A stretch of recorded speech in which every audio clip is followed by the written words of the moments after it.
Today's session is Way to Self-Healing. We have a guest speaker today, Brother Warren.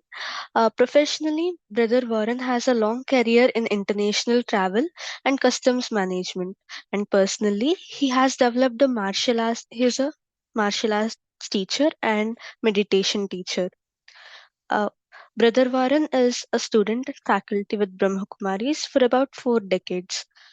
Where Brother Warren also regularly conducts workshops on Zen and art at office work, positive thinking, and stress free living. With live music and commentary, he often runs sound bath meditations wherever he goes. So let us all welcome Brother Warren. And we also have Varun Brother with us, who is a software engineer by his career, and he is also a poet. He will be leading this discussion today.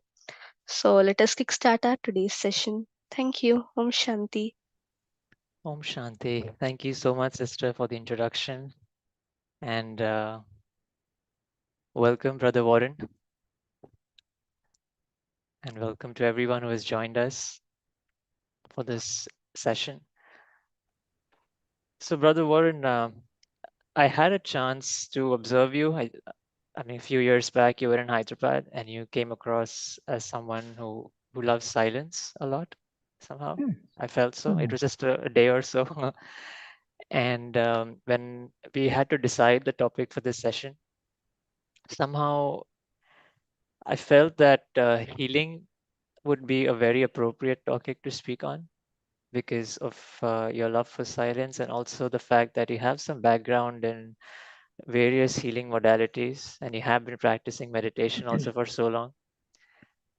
So that's where we felt that let's, discuss on self-healing. Thank you. Thank you. So this term healing, whenever we talk about it, usually people think of it as a physical symptom we need to heal from or some kind of a physical disease. So for you, what is healing exactly and what do we need to heal from? Thanks for your question, Varun. Yeah, there's more than one level of illness.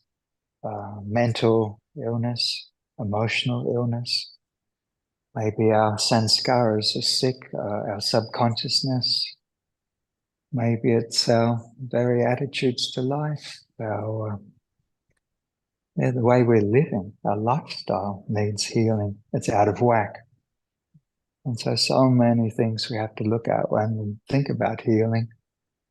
But maybe healing, a better word for healing is coming back to your natural self, in balance with what you receive, you give. There's a flow. Life is like a wheel. If the wheel is not turning, you'll get sick.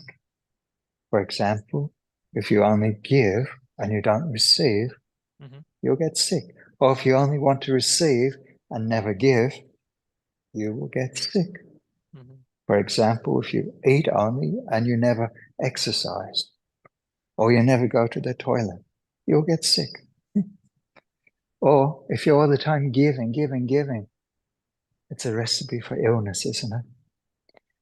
So this wheel of life needs to be balanced again in all levels of our being, not just physically. Varun, what would you say to that, my friend? So when you're saying the wheel of life and the energy exchange, having a balance of the energy exchange of giving and receiving. So that, let's say if one of the aspects is blocked for some reason, we are blocking that. So in a way that affects us at all levels? Certainly it would, and they're all interchangeable. For instance, you're working too hard and then as a result you might get a bit moody, a bit grumpy. Your sleep won't be well. And when your sleep's not well, then how can your body restore itself each night? I'll tell you a little funny. I was in Taiwan and this complete stranger came to me and said, I have a machine that can detect your health and tell you how to repair it. Well, he put me on this electronic type thing, dum, dum, dum, dum, dum, and he registered all the precursors of my health in my body. And he said, oh, there's this wrong with you, that wrong with you, this wrong with you, that wrong with you. And he said, but the bottom line is, you're not sleeping well, are you? No one, you're right. So, yeah, it's a house of cards, Varun, a house of cards. Sometimes the illness is showing somewhere, but the real problem perhaps is an attitude or something happening, or still living in your past trauma, so you can't live happily and joyously today.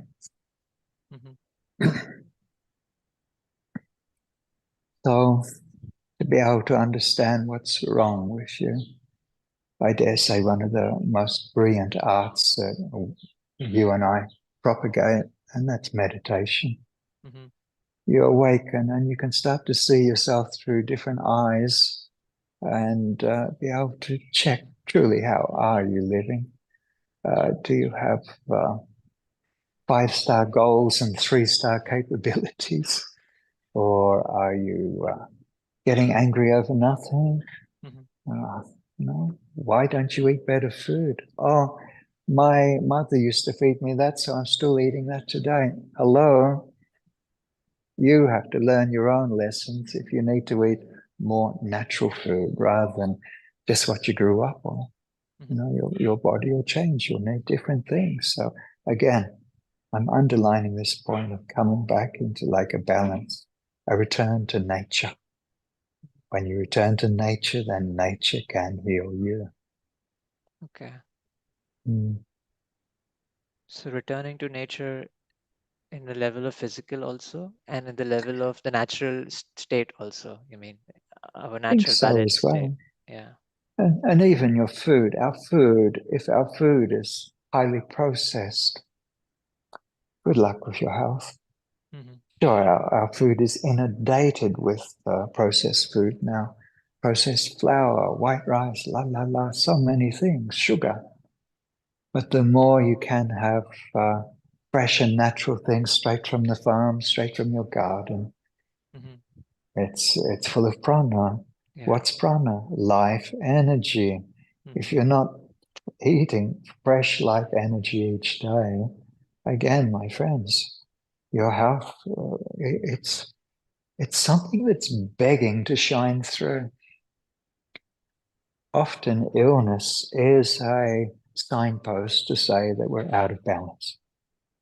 We're simply out of balance, or there's some ignorance happening inside of us. And that's why your health is crying out to you, your body saying, not happy. And then you have to have a look why isn't my body, or why aren't I laughing more? Why aren't I laughing more? What's wrong with me? Oh, different subtle things to check. And like I mentioned earlier, the art of meditation can help you move into that self-introspection, self-knowing. You see a few truths there then. Pardon? Yeah. So I have seen two kinds of, I've met two kinds of people. One who started off their journey with meditation and healing. And the other kind of people who did not know much about meditation initially, but they were very much attracted to natural living. Just moving to a very natural diet, and then somehow they came into meditation. So some people started from meditation. I met them also, and I've seen some people coming to meditation from natural food, but eventually they come and somehow attracted to meditate and really be their natural self. So you see that our energy that we carry is transformed both by meditation as well as food. And if yes, what can we do? What changes can we bring in our life to kind of assist us to do so? You're on mute, brother. Yeah. Is someone muted me, or I did somehow? Can you hear me? Yeah, I can hear you. Yes.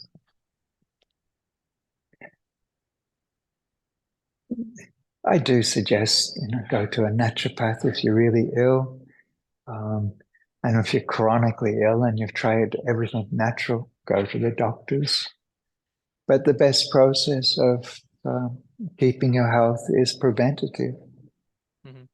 If you do know that your health is really troubled, that noise will pass quickly, I hope, then really put your hand on your heart, go and meditate, look deep inside, and you might find the stressor, the real reason why you're ill, why you're not happy, or you're physically ill. So meditation. But once you can see what the problem is, the answer might not be just meditation. Mm-hmm. It could be simply like drink more water. Mm-hmm.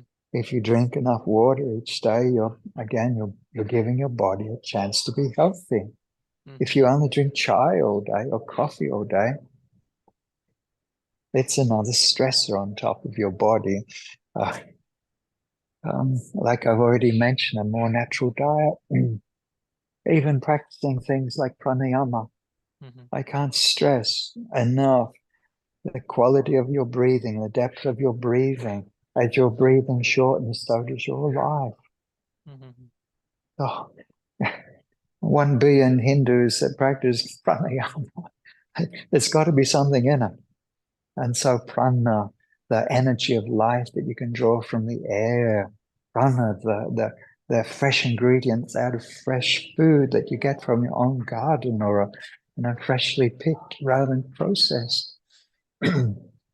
So practicing even things like laughter, laughter yoga. Start to laugh a bit more. Don't be so. And as you laugh a bit more, all of a sudden, life's a lot better. You're more present, you're more generous, you're more able to go with the flow rather than, I'm getting so angry, I can't sleep anymore. Everything has to be perfect the way I want it to. Psychology I'm now talking about, that the head is really troubled rather than now learn to enjoy your life. It's part of overall wisdom. And I will stress here something unusual that we meditators can get up to. We can practice what has been coined as spiritual bypassing. You might turn around and say, oh, it's just the body. I'm a soul. Or you can be like a devotee and say, God will look after everything. I don't have to do anything. I just go to the temple and light some incense. It's not much better to say, I look after my health. I go to the doctors whenever I'm sick. Really crazy attitudes. Rather than the third lesson of the basic knowledge of Raja Yoga is law of karma.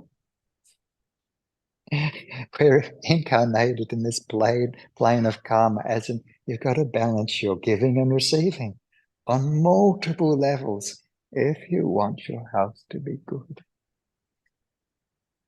So yeah, meditation, see what might be the cause, what might be the positive antidote or medicine for that illness, and then go about start practicing it. Do pranayama every day, or you Bharatwasis, you have this amazing Indian water therapy. Deepak Chopra promotes it a lot. Drink a liter or a liter and a half every morning on an empty stomach. I've practiced it. It flushes out all the heebie-jeebies. It's such a natural process of helping the stresses, the bacteria, the things that grow that you'd rather not have growing in your body, like so many allergies. Yeah. People are allergic to things because stuff gets in their body and starts to grow. Yeah. And whenever something like that comes in, kaboom, it starts to flare up and all of a sudden you're sick and no one can tell you the answer. Well, ultimate answer is please create a lifestyle that is promoting good health so you don't even have to go to the doctors. And if you're very clever at it, you won't even need to take all herbs and natural remedies because your very life is already balanced and harmonious with nature. Your body's part of nature. What's going to be good for it? Nature. Yeah. Yeah. Not too difficult when you look at it like that, is it? It's a bit like love, my friends. It is said by some people that you're a being of love. You already are. And so your journey to return to love is to remove whatever blocks love. Similarly, deep inside you and I is the blueprint of perfect health. Your body wants to be healthy. It's all the time trying to return to that health. Why? How do we get it? It's inside of us, I know. But you just have to remove the stresses. Anything that is polluting, stuff that's stopping your body from just being, my immune system's strong. Why? My happiness is one of the strongest energies in your auric field to keep out invading, even virus, I believe. If your aura comes down, then all manner of things can come into you. But as I talk like this, my friends, this is just not this. It's not the silver bullet. You can still get sick, but it will definitely support. I promise you. It is a support. It is one of the strings in the guitar to keep your health. Keep a positive mind, a bright aura. It will help you. Very beautiful, brother. So let's say there is something that is not allowing us to be happy. Many times we don't know what is that, but there is certain kind of heaviness, or there is certain kind of idiosyncrasies that we carry, certain behaviors, certain tendencies. And going to the root of that, like what is the trauma? Is there any trauma behind it, or what is it that I need to kind of address? How to do that self-inquiry and kind of understand what I need to really work on? I would encourage anyone who's asking this question to practice silence. The illness often is created on the level of psychology that you normally function on, your normal cognitive level. It lives inside of there. So you can't find it because it's kind of like part of the bowl of soup that you're already floating around in, peas and potato, and you can't recognize it because you're always in it. But as you practice silence, you leave or you let your normal thought level underneath you and your soul, that point of awareness, the I am, lift up. And then strangely, you then have a third person perspective on yourself. That's one level.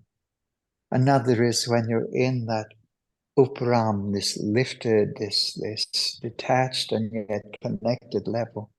You can then catch what we call touchings from God and your angels, your guides, your deities. You ask them.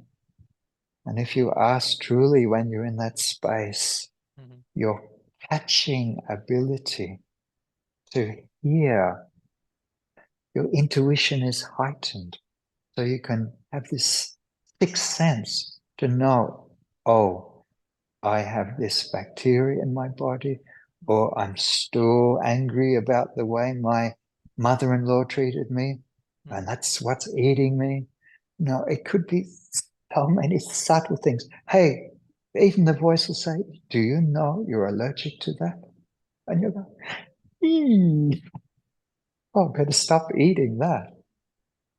And so I won't say it's everything, but once you know the question, then it's up to you to find the answer. But some people aren't even asking, even trying to find the question of what's wrong. Because they just think that's the way I am. I've always been that way. And they'll go to a doctor and throw money at them and say, that's your job, you fix me. Yeah. I saw a funny once where there was two counters, like in a bank counter, but one had prescription medicine for illness, and the other above the other counter was lifestyle changes. One person was in front of the lifestyle change counter, and there was 20 in front of the, just give me a tablet, you fix me. Look, people still want to just drink and eat junk and do what they've always ever done, rather than, oh, actually, I kind of like strangely am making myself ill through my, I'll use a word and I'll use it with great respect, my own ignorance.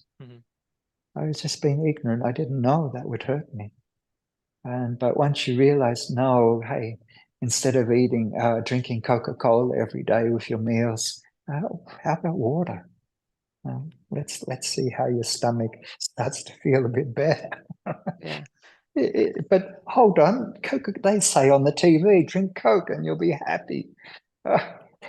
No fine print about how's your health going to be, though. There is another aspect I have experienced in my own life also, and I've also got this testimony from others who have transitioned into a more natural food.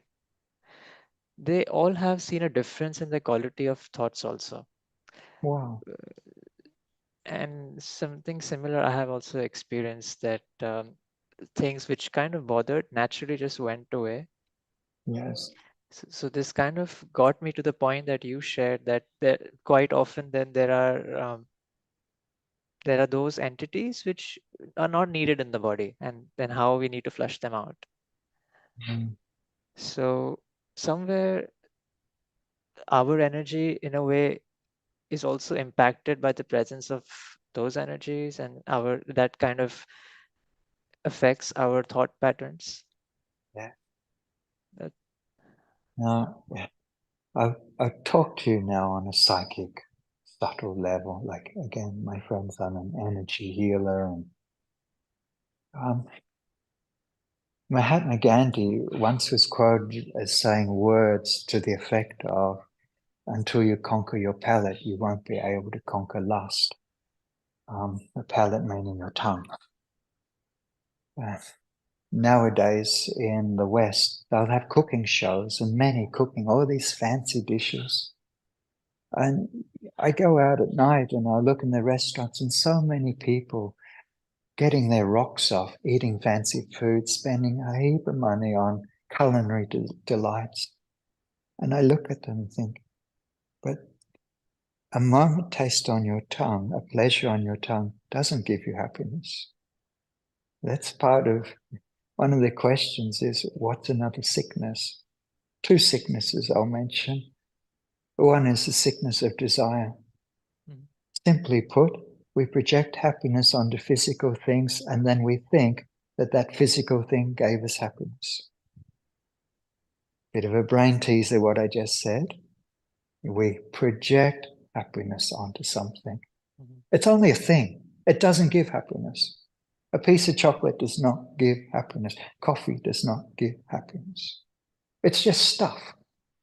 But we project our feelings on it. And there is one of the greatest illusions, even disease, a sickness, that we give our happiness and think things around us. We give our right to be personally happy to stuff. And that's part of the great illusion of Maya, the illusion of desire. If you really want to be healthy, it's linked to being happy in your own self. And only when you meditate, you'll be sitting there and without anything in your mouth, anything pretty you're looking at, you could be looking at a wall, but you'll be moving into states of bliss, far more pleasurable, joyous, and real than having lovely things in your mouth. And then you go, hold on, this is just sugar. Does sugar give happiness? Come on, my friends. You get a new car. Oh, I'm happy, I've got a new car. But which part of the car is giving you happiness? The tires, the metal, the motor, the smell? If someone just told you your mother had just died and I said, and here's the keys to a new car, you'd throw the keys back at me and say, you monkey. I'd rather my mother back. If she was a nice mum, that is. So, happiness, it's a state of mind. It's not a state of what you've got or what you own. You've all read the theory of this. But when you actually meditate and feel that reality, you start to leave the matrix, a coined phrase for the great dream that we're all in, the illusion. And when you realize that you yourself are happy, you won't need to drink alcohol. You won't be eating junk food thinking that gives me happiness. You'll be willing to exercise and push your body that little bit further. Oh, pain means I'm not happy. No. Be blissful and exercise your body.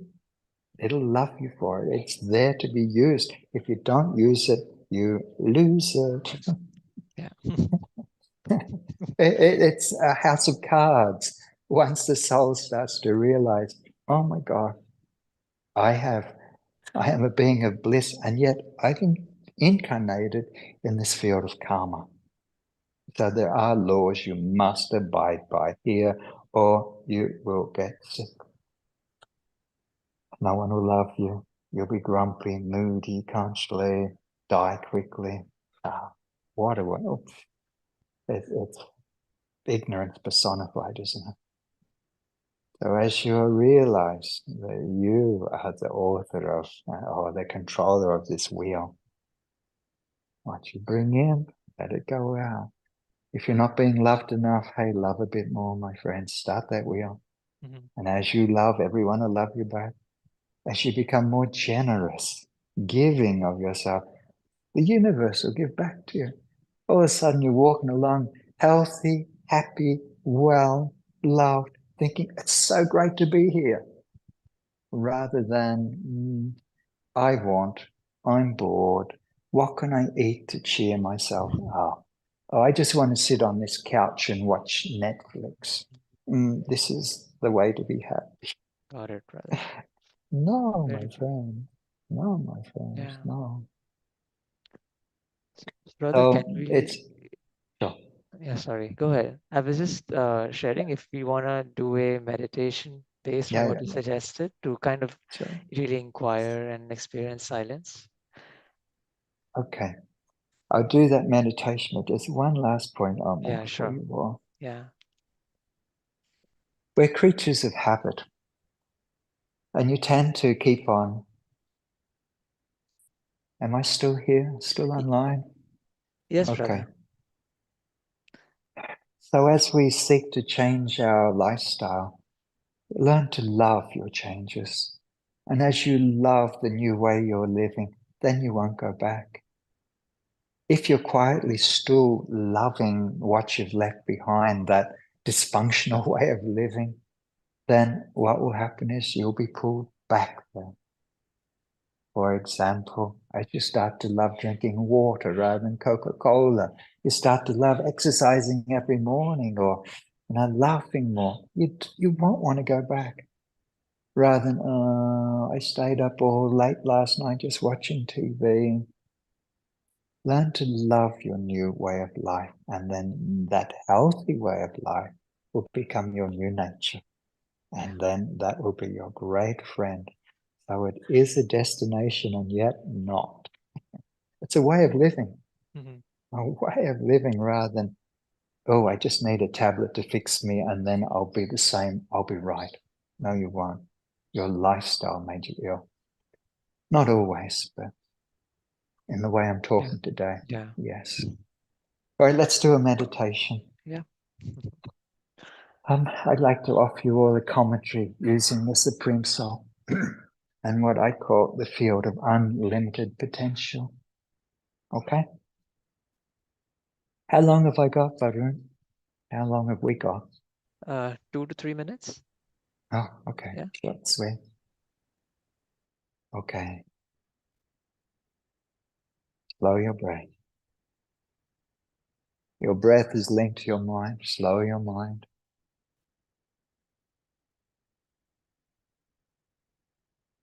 Release any tension physically out of your body. Now inside your body is your mind body, your prana body, your subtle body. Feel that bodies, or should I say those bodies. And just like you've released the physical tension, feel now that you can just breathe out any worry, any anxiety, any anger. You can do similar, just breathe out anything that's filling you with illness of any type.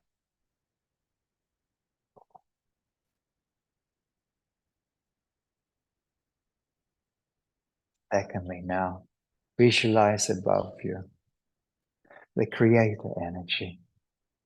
Just like in the physical world, the sun is the great creator of all things. It creates the weather, it creates the growth. No, the moon does too. But let's visualize the spiritual sun, this enormous being of beautiful energy. Another name for this being is Praneshwar, the Lord of Life. So imagine now sunlight from this spiritual being shining down over you and through your mind body in particular. Most of your sickness start in your mind. So shine that light through your mind body, through your chakras, your aura. Imagine each level of your energy bursting with this sunlight, divine sunlight energy, dissolving, burning away any darkness, anything that shouldn't be there.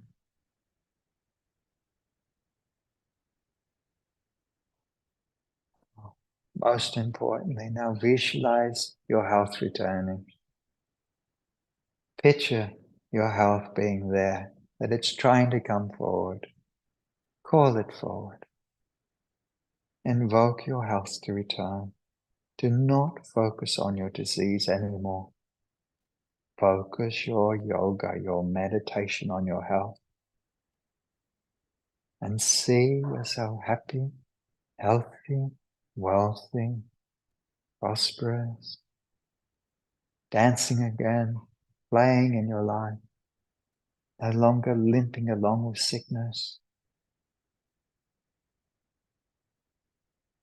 And feel as if you're laughing inside, that you know this is reality.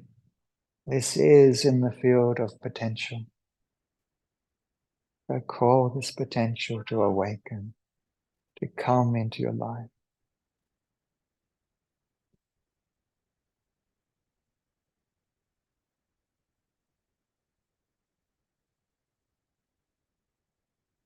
And that illness can be in any part of your life.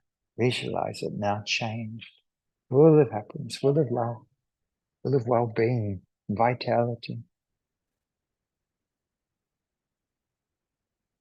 Do this type of meditation daily.